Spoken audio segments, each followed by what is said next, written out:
Bab 2. Berapa modal minimal jika ingin menjadi investor full time? Kalau Anda baca lagi judul bab 2 di atas, maka itu memang pertanyaan yang paling banyak diajukan oleh investor saham paruh waktu, yakni tentang berapa modal minimal yang harus dimiliki agar bisa resign dari pekerjaan, lalu selanjutnya santai saja sebagai investor saham, atau istilahnya trading for living. Sebab kita tentu tahu bahwa jika kita berharap keuntungan dari investasi saham sudah cukup untuk kebutuhan sehari-hari, maka modalnya juga harus besar. Karena bayangkan, jika kita trading saham dengan modal hanya 10 juta dan diperoleh profit moderat katakanlah 20% per tahun, maka artinya total profitnya hanya 2 juta setahun atau 180.000 per bulan. Nah, jadi bagaimana mungkin kita bisa hidup dengan hanya 180.000 per bulan? Kemudian bagaimana jika kondisi pasar saham sedang jelek, sehingga jangankan profit, kita justru menderita rugi? Kita mau makan apa jika itu yang terjadi? Sudah tentu mesti pertanyaan terkait hal itu sangat singkat, hanya sepanjang satu kalimat, tapi jawabannya akan sangat panjang karena itu seperti seorang bertanya kepada Elon Musk, bagaimana cara membuat roket untuk terbang membawa manusia ke planet Mars? Tapi oke, kita akan mencoba membahasnya secara komprehensif di bab ini.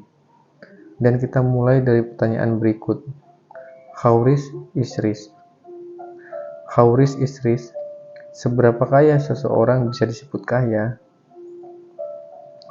Pada tahun ketika buku ini ditulis, yakni tahun 2022, maka sedang terjadi booming penggunaan media sosial di mana muncul banyak influencer seperti selebgram, YouTuber, TikToker, dan seterusnya yang memiliki ratusan ribu hingga jutaan follower.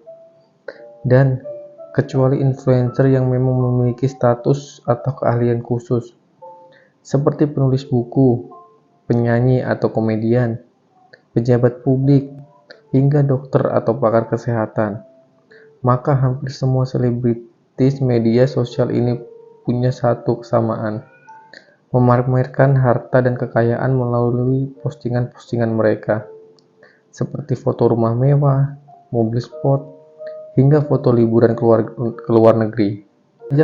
Terkadang ajang pamer kekayaan ini sedemikian luar biasanya hingga beritanya viral di mana-mana.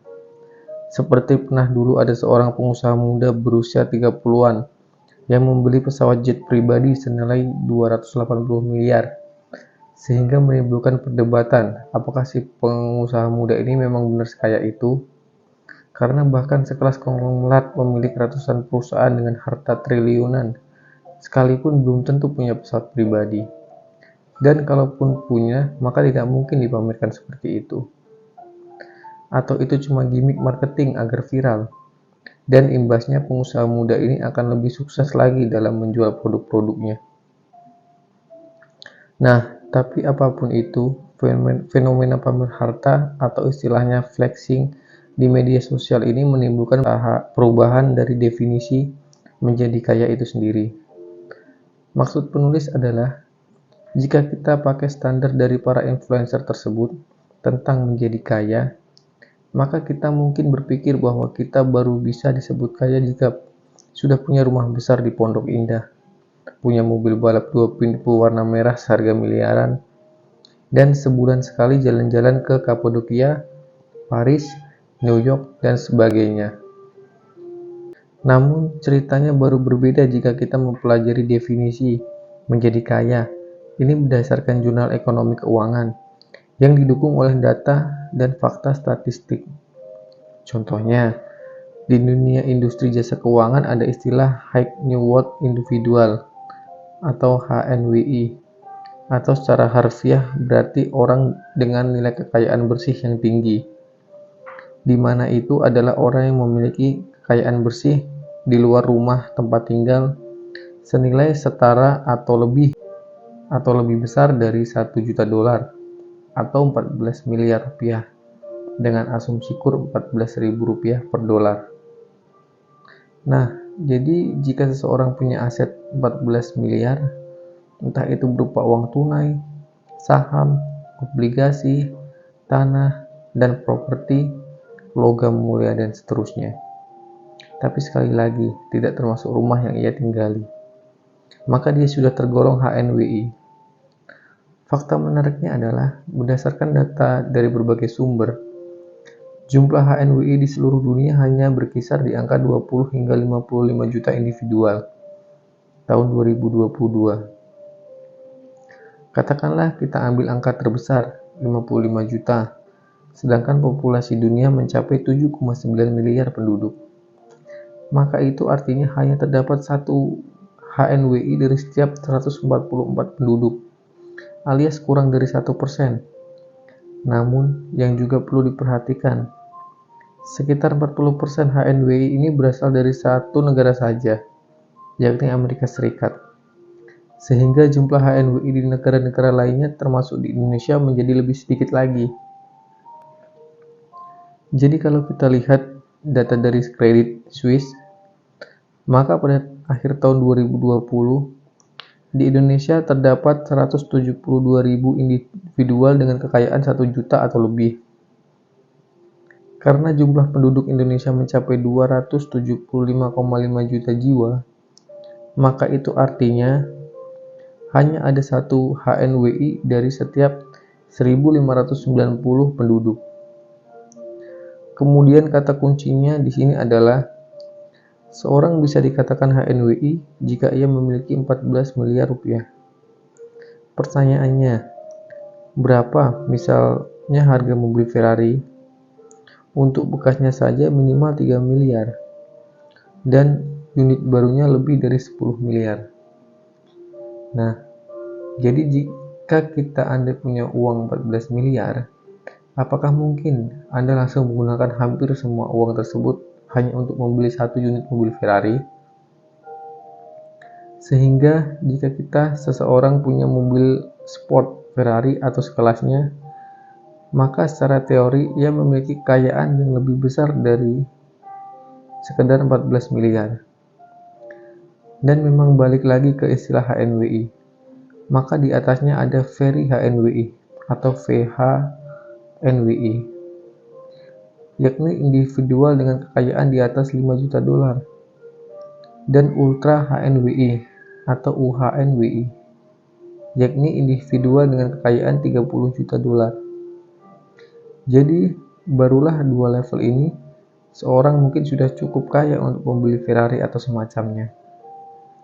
Tapi yang ingin penulis sampaikan di sini adalah jangankan UHNWI atau VHNWI, maka di Indonesia jumlah HNWI saja masih sangat sedikit jika dibanding dengan total penduduk di Indonesia.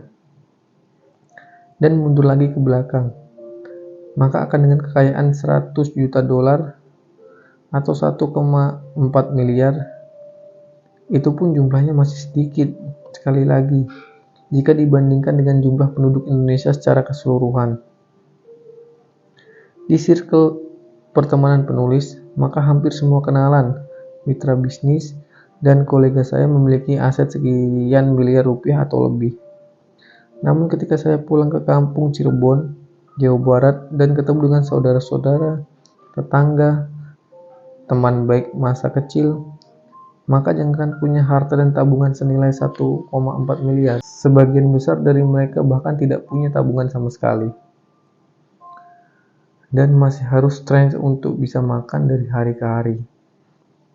Demikian pula jika penulis jalan-jalan ke daerah, maka sering saya menemukan pemukiman kumuh, entah itu di perkantoran, perkotaan, pedesaan, yang dihuni oleh orang-orang dengan profesi sebagai pekerja kasar. Penulis kira itulah gambaran penduduk Indonesia yang sesungguhnya.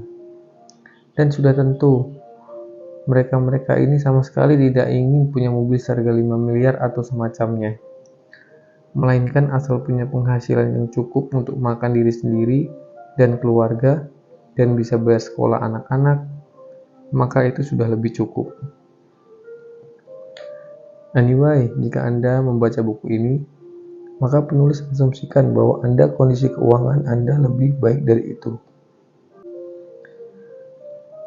Anyway, jika Anda membaca buku ini, maka penulis asumsikan bahwa kondisi keuangan Anda lebih baik dari itu.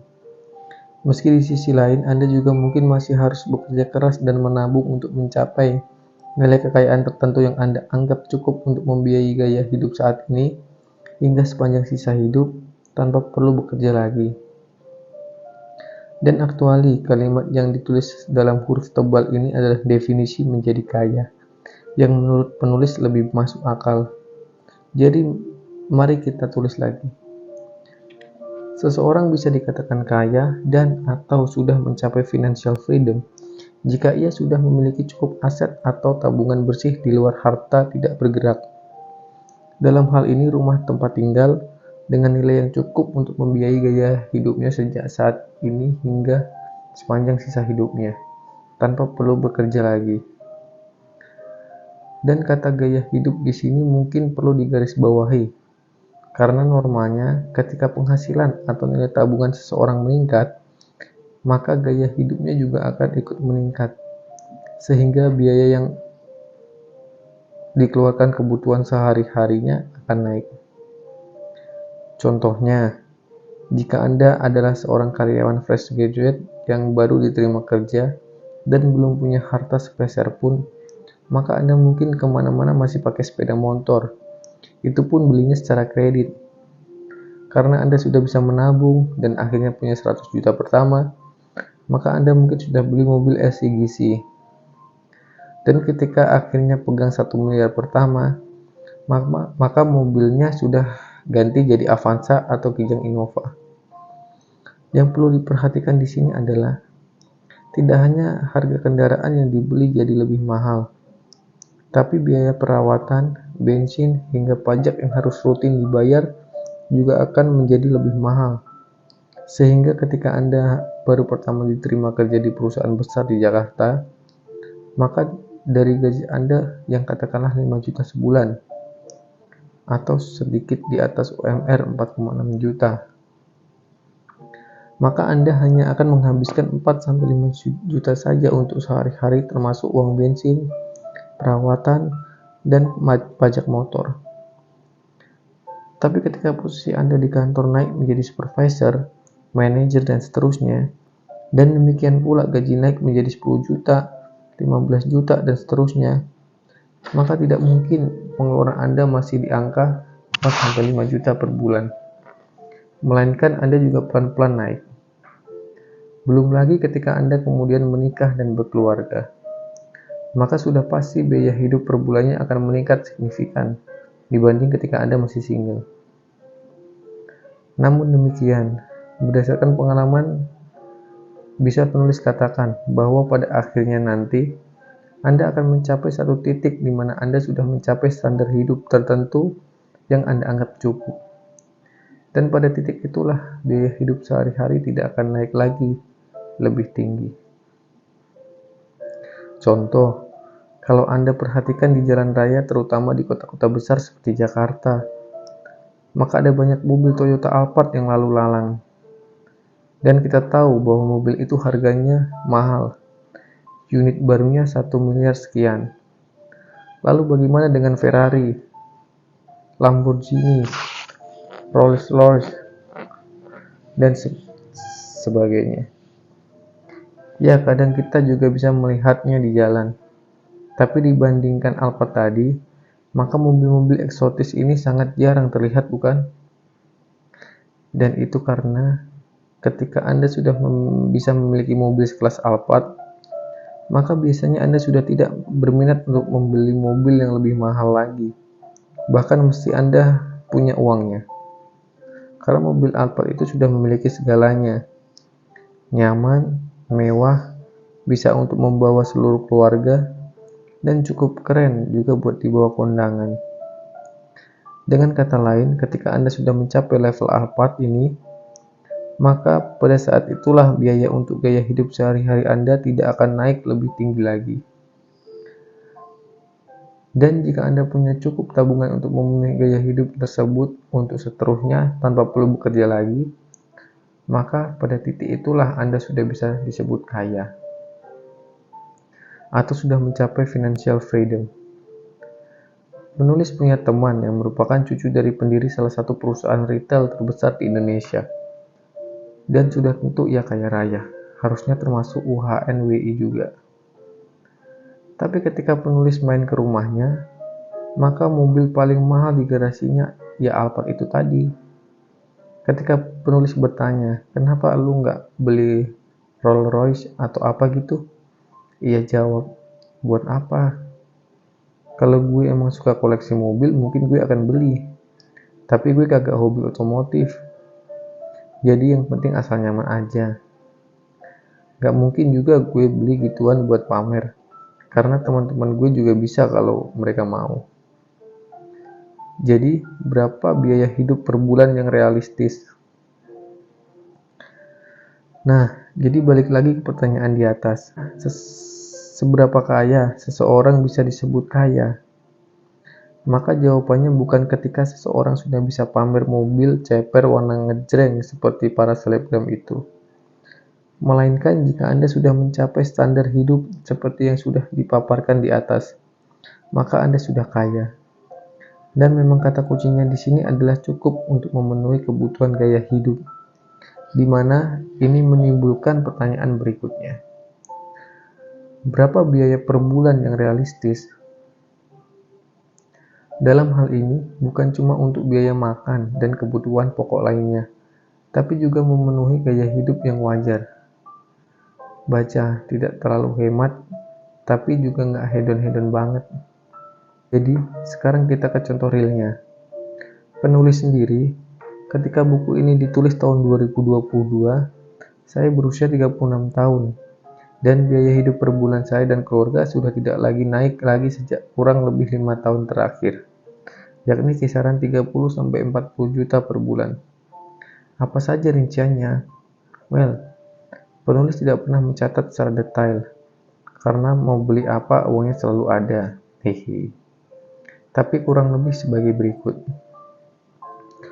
Uang belanja istri termasuk gaji sopir dan asisten rumah tangga 12 juta. Uang untuk saya pribadi sekitar 3 juta atau 5 juta per bulan, jika menghitung biaya solo traveling atau road trip, jalan-jalan nyetir mobil dari kota ke kota dalam satu provinsi, setiap 3 bulan sekali. Uang sampah, listrik, iuran komplek, dan semacamnya 1 juta.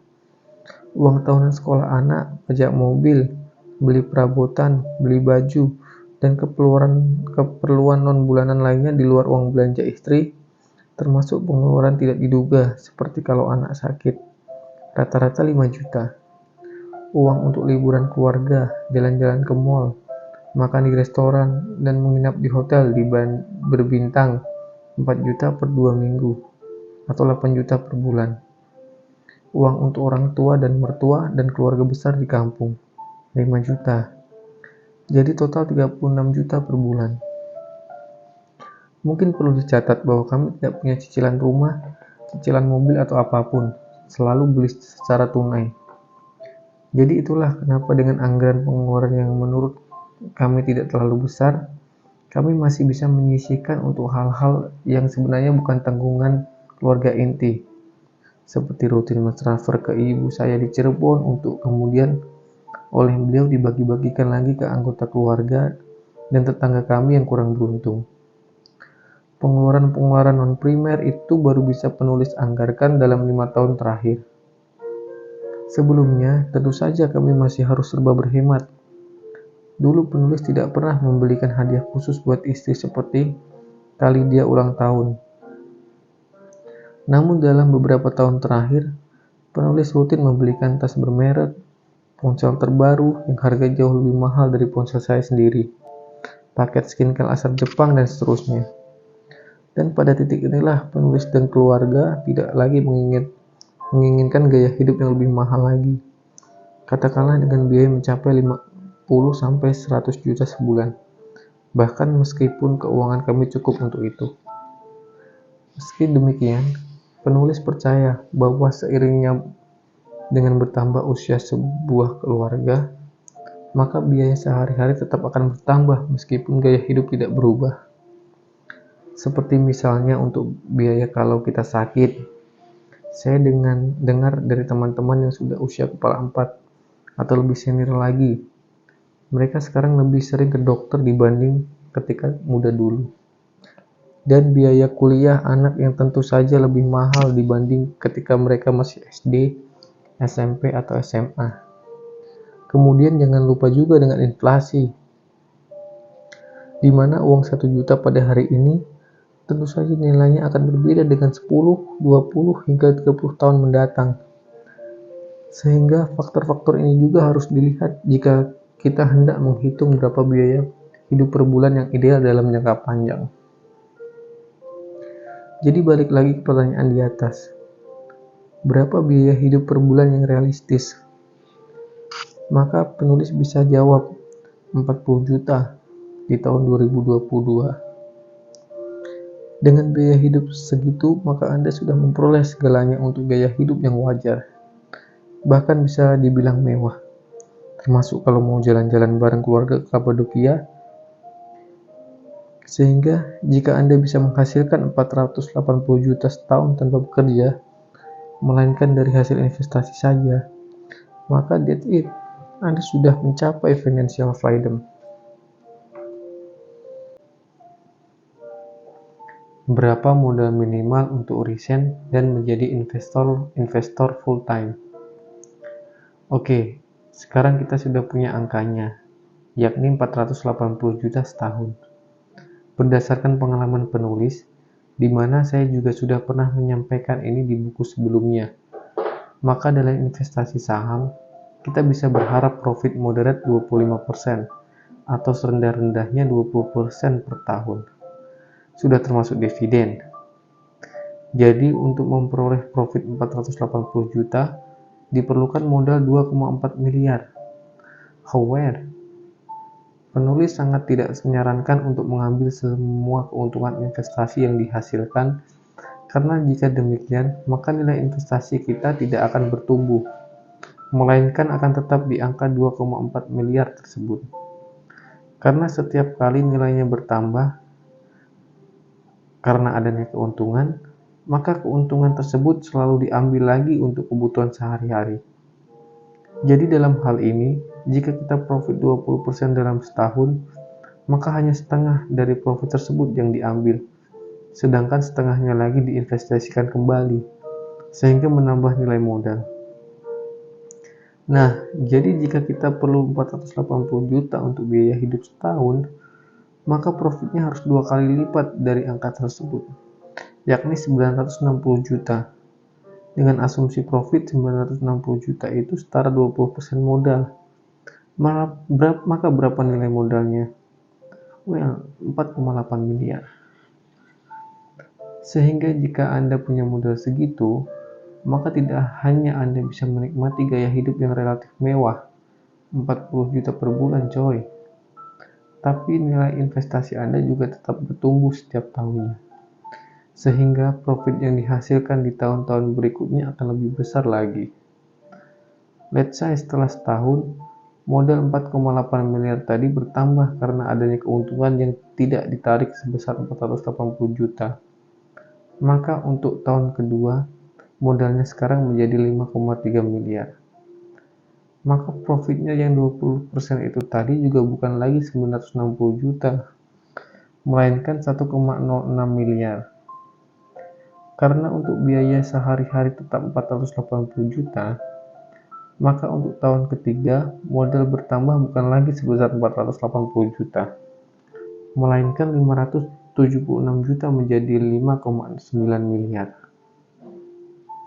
Dan demikian seterusnya, di mana tidak hanya Anda tidak lagi perlu bekerja, tapi nilai tabungan dan aset investasi Anda di saham juga terus meningkat.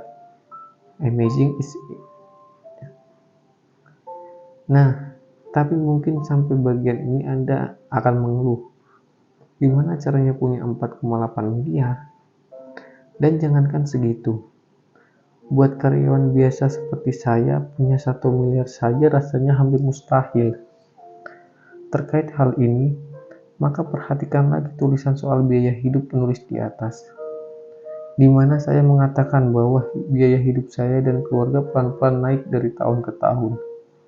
hingga akhirnya mentok dan tidak lagi naik di level 30-40 juta per bulan pada sekitar tahun 2017. Itu artinya sebelum tahun 2017, biaya hidup kami keluarga tidak sebesar itu, melainkan hanya 10-15 juta saja per bulan, atau lebih rendah lagi. Dan penulis sendiri masih ingat tahun-tahun di mana saya hanya memberikan uang belanja 3 juta untuk istri. Dan saya juga belum pernah bermewah-mewah seperti jalan-jalan ke luar negeri sebelum tahun 2017 tersebut. Saya pernah ke luar negeri, dalam hal ini ke Kuala Lumpur, Malaysia, pada tahun 2017. Jadi maksud penulis adalah biaya hidup 40 juta per bulan tadi harus diingat sebagai biaya hidup untuk jangka panjang. Sedangkan jika Anda hari ini belum punya aset yang cukup untuk menghasilkan keuntungan investasi sebesar itu, maka tentu saja biaya sehari-hari Anda dan keluarga juga tidak akan sebesar itu, melainkan let's say 10 juta per bulan, alias 120 per tahun, juga relatif cukup. Nah, jadi dengan rumus yang tadi, di mana hanya setengah dari keuntungan yang dihasilkan yang ditarik untuk kebutuhan sehari-hari, maka kita harus profit 240 juta per tahun. Dengan asumsi profit 250 juta itu setara 20% modal, maka berapa nilai modalnya? Cukup 1,2 miliar saja.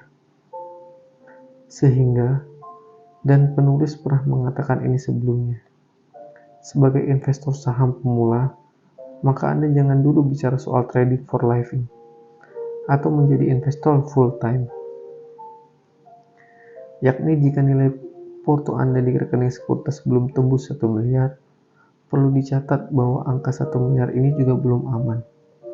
Karena seperti dijelaskan di atas, biaya hidup Anda akan meningkat seiring berjalannya waktu, di mana pada akhirnya nanti Anda akan mengeluarkan lebih dari 10 juta per bulan untuk kebutuhan sehari-hari.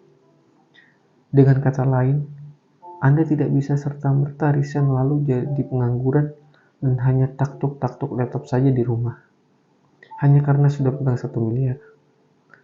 Tapi memang jika Anda sudah pegang 1 miliar ini, apalagi di sisi lain rumah dan mobil juga sudah lunas, maka kesananya akan jauh lebih mudah, di mana Anda akan butuh waktu tidak terlalu lama untuk mencapai 1 miliar berikutnya. Nilai rekening menjadi 2 miliar. Jadi sekarang kita ke pertanyaan berikutnya. Bagaimana cara untuk meraih 1 miliar pertama? Nah, ketika penulis sendiri cerita ke orang-orang bahwa nilai porto saham saya sukses tembus 1 miliar pertama di tahun 2014. Dan dengan modal awal hanya 5 juta di tahun 2010. Maka sebagian besar di antara mereka mengaku sulit untuk mempercayainya. Bagaimana bisa? Sedangkan saya sendiri sudah bertahun-tahun di saham. Nilai porto masih segitu-segitu saja. Malah banyak pula yang nyangkut. Karena itulah, sebelum kita ke bagian bagaimana cara untuk meraih 1 miliar pertama, maka penulis akan sedikit bercerita tentang latar belakang keluarga penulis. Karena memang itu erat hubungannya dengan perjuangan saya untuk mencapai 1 miliar tersebut. Setelah 1 miliar itu tembus, maka seperti disebut di atas, barulah segala sesuatu menjadi lebih mudah. Oke, kita langsung saja.